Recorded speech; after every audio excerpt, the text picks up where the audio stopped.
ඉස්කෝලෙන් කිව්වොත් සබ්ජෙක්ට් මෙන්න මේව කරන්න දෙන්නේ නැහැ. ඔයාට ඔය තියෙන මේකත් එක්ක ඉස්කෝලේ මේව කරන්න බෑ. නිකන් ඉන්න ඉස්කෝලේ යන්න. ඔයා කරන්න තනියෙන්. ඉදෙట్లా. තමයි අහන කොහොමද A-level ප්‍රයිවට් කරන්නේ? උදේම නැගිටිනවා. ඉස්කෝලේ යන්න නැතුව ඉන්නවා. හරිද? උසස් පෙළ ආයුධම්පත් කැඳවනවා කියලා එනවා නිවේදනයක් රජයෙන්. එලකරුවක එනවා නොටිෆිකේෂන් එක. හරිද? ඒ එන කාලේට exams.gov.lk කියලා වෙබ්සයිට් එකක් තියෙනවා. ගිහිල්ලා ඇඩ්මිෂන් මේ ඇප්ලිකේෂන් ෆෝම් එක ඩවුන්ලෝඩ් කරලා පුරවලා. හරිද? ඒක සබ්මිට් කරනවා. රුපියල් 750ක් යනවා. ළමයි අහුවා සර් A-level ප්‍රයිවට් කරන්න කීයක් වියදම් වෙනවද? 750ක් විතර වියදම් වෙනවා. ඇප්ලිකේෂන් ෆී විභාග නිකන් තියෙන්නේ. හරිද වැඩි? A-level කරනවා කියන්නේ ලංකාවේ මිනිස්සෙක්ගේ අයිතිවාසිකමක්. ඕනෙම වයසක ඕනෙම සාමාන්‍ය පෙළ ප්‍රතිඵලයක් තියෙන ළමයෙක්ගේ අයිතිවාසිකමක් තමයි A-level කරනවා කියන්නේ. ඔයා O-level fail කියන්නකො ඒත් ඔයාට A-level කරන්න පුළුවන්. ඉස්කෝලේට ගිහපුවම කියනවා A-level fail මේ O-level fail නේ කරන්න දෙන්නේ නැහැ. ඒක හරි ඉස්කෝලේ. ඒගොල්ලෝ කියන්නේ ඔයාට ඕන්නම් ප්‍රයිවට් දාලා තනියෙන් කරන්න පුළුවන්. ඒක කියන්නේ. ඒගොල්ලෝ කියන්නේ මොකද්ද?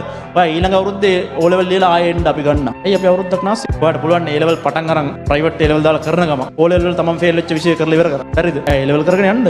O-level maths එක නිකන් ලියන්න පුළුවන්. O-level maths වලට C එකක් තියෙන කියන්නකො තව පාරක් ලියලා ඒකත් දාන්න. ලං වෙලා O-level ලං වෙලා A-levelුත් එක්ක O-levelුත් දාන්න. ඊළඟ ලියලා එන්න. ඉල්ල එක ගිහලා ලියලා. හරිද? තුන්වට කර කර එක තැන ඉන්න බා ජීවිතේ. හරිද? කවුරුත් ඔය කියන්නේ නැහැ. කට්ටිය කියන්නේ එහෙම නෙමෙයි.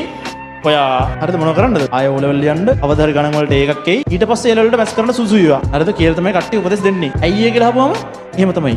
ප්‍රශ්න අහන්න එපා කියන්නේ. හරිද? ඒ අර සිස්ටම් එකෙන් එළියට පැනලා පුරුදු නැති මිනිස්සු. හරිද?